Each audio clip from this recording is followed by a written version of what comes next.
dilaksanakan di Pentut dan di berbagai wilayah lainnya.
Masyarakat Gede Payabagung Provinsi Aceh menggelar kegiatan dai keliling puasa. InsyaAllah nantinya akan kita bagikan setelah selesai kegiatan tausiah.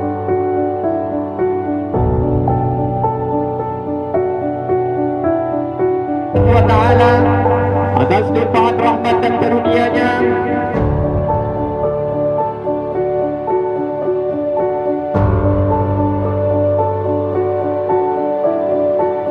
Sultan berhadir. Yang kami hormati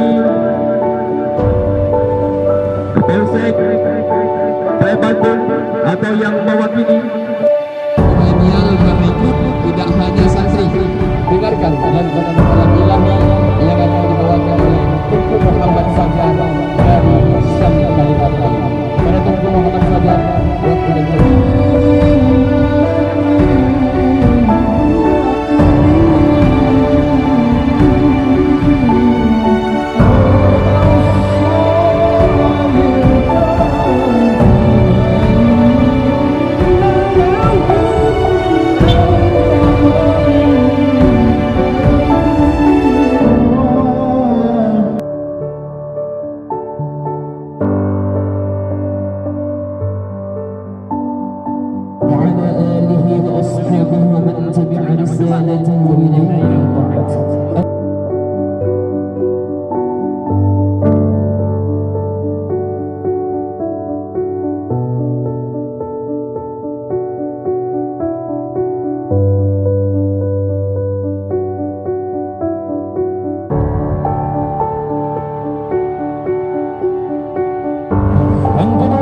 jadikanlah Al-Quran sebagai pedoman kita di bulan Ramadan, bulan yang mulia. Al-Quran merupakan kitab yang mulia.